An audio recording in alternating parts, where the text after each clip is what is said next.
Hello and welcome to another AIC video. I'm going to start out this video with an apology. Honestly, I have had this laptop for most of a year. This is on loan from Lenovo. I did post a video showing the hardware not too long ago. Actually, I take that back. It's been several months since I posted that video. And I have tried to write like 3 or 4 different scripts trying to describe this laptop. And honestly, it's been kind of hard. Not because I dislike the laptop, but I really struggle to find um, a use case for myself for this. And it's kind of a bit much for me. So first of all, what is this? This is a ThinkBook. I'll show it you here. I know that's upside down. It is a ThinkBook Plus Gen 3. Quite an attractive machine physically. It's all aluminum case. I like the two-tone on the top. However, being aluminum, it is a fingerprint magnet, as you can see. ThinkBook part is reflective. Going around on this side, headphone microphone, USB Type-C, nothing along the front. This side, nothing. And the ports in the back, which I actually really like because it means your cords and stuff are away from you, and also has along that top edge, I know, sorry, because of the lighting, it's hard to see, but it actually has little symbols telling you what each port is. They don't light up. I wish they lit up, but they don't. But you have a USB Type-C, 2 USB Type-A's, with this one being an always-on power port, HDMI, and then again the USB-C on this side. You can charge from the USB-C on the back or the left. That's nice because depending on where your power outlet is, makes it possibly easier to charge the system. All right, so what is so unique about the system? If you haven't already been able to tell, it is a 17-inch screen, but it is super wide. And while you have the keyboard over here, you have a second screen here. This is a screen, and it has some built-in functionality. You can draw. If I tap on that, it loads up and you can draw. Oh, that's a new one. Oh, come on. Oh, I don't have the pen. It has a built-in pen here in the back that I forgot to mention. Built-in pen, you can draw, whatever. This, you can bring a window down from the top. So you can have like whatever this is up here, you can have it be down here.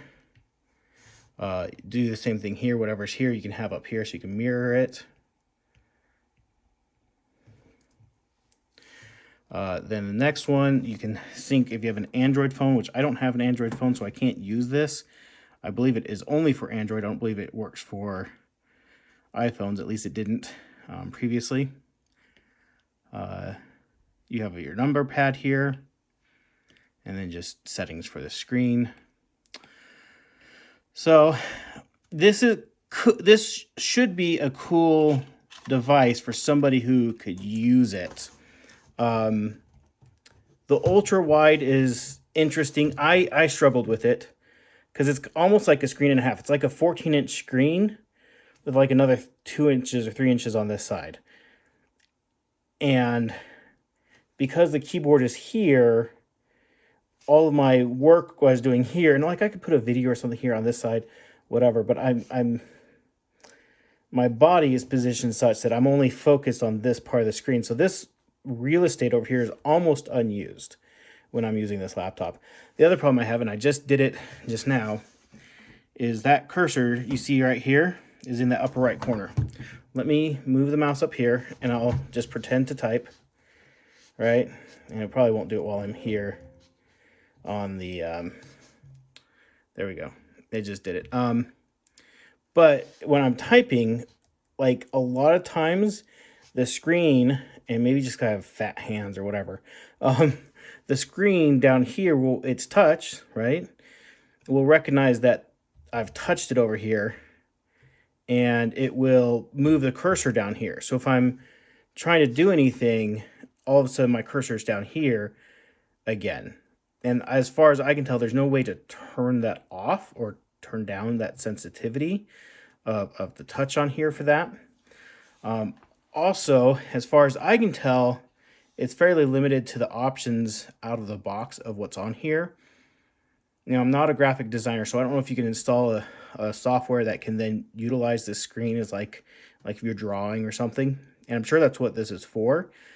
But what I would love to see is if something like OBS had some sort of plugin for this that you could then use this kind of like a stream deck. So you could have different options here that you could tap on while creating content to then be able to do that control almost like shortcut buttons. I'd like to see that. This has a 12th gen Core i7 Iris graphics, so it's pretty snappy. Battery life on it is okay. It has a really high resolution screen and the two screens.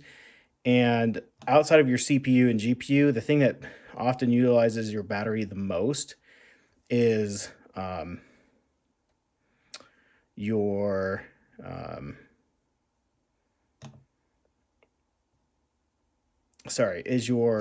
backlight brightness.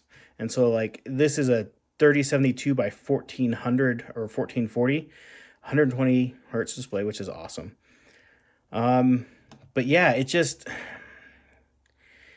an interesting machine that I'm sure has a specific subset of users. I have a feeling that subset is a lot of people with a C in their title, or a chief something or another, because I have a feeling that this is more of a show-off piece than it is an actual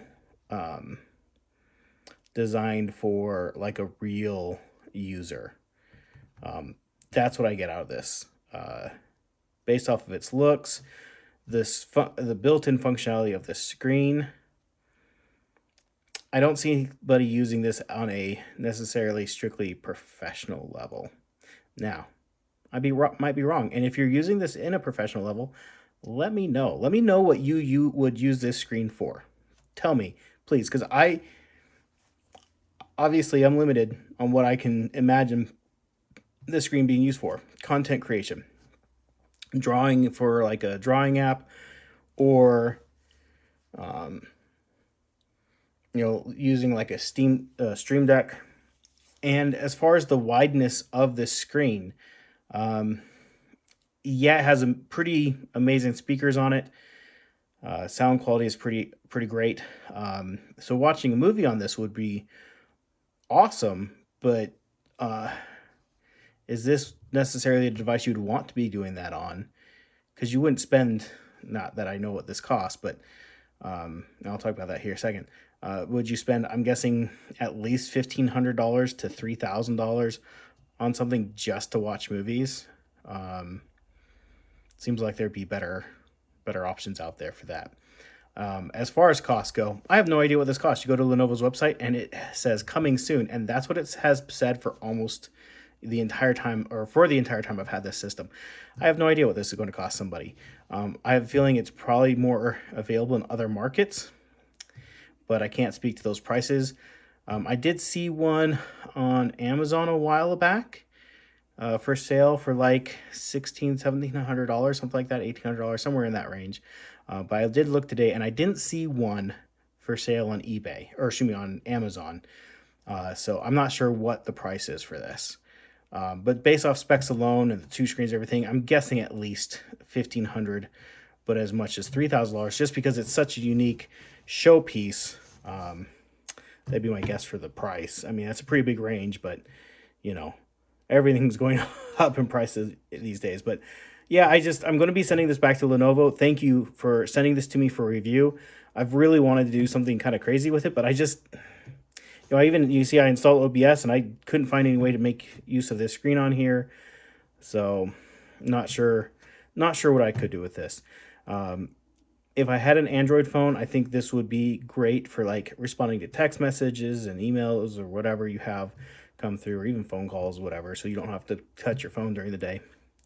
But as far as like a normal laptop, like the other struggle I have is, this is my laptop backpack. It's the one I've been using for years, and it fits large laptops in here. But this is so long that it does fit, but it almost doesn't. And it's that top edge, you see how much of that top edge is not in the padded pouch, which is not great. So if I were to carry this anywhere, and that's why I'm like, this is a showpiece. This is going to sit on somebody's desk. This is not for a serious user, because if you're mobile at all, which is what you'd want to be with a laptop, I mean, that's the reason why you buy a laptop, or otherwise you'd have a desktop. That much of my computer is not protected in my bag, and that's not okay with me. Here, let me grab my 14-inch notebook just to show you how it looks. All right, I have my 25th anniversary ThinkPad, and that amount of space sticking out is what this doesn't cover in my bag. So, you know, that to me is just, this is a bit much. And like I said, it's like a 14-inch laptop with 2 or 3 inches hanging off the end there, and unlike the ThinkBook, keyboard is centered to the laptop, which makes it so much easier to use. So anyways, if you have any thoughts or suggestions, what would you do with this ThinkBook? Again, I think it looks amazing. It is a really smart looking device. I just don't know. I just don't know what I would do with it. So I'm going to format it, send it back to Lenovo. And again, thank you for allowing me to have the time with this. Hopefully next time around, I have a better understanding of what you're trying to achieve with the system you provide me. Anyways, thank you for watching, and I hope you have an amazing day.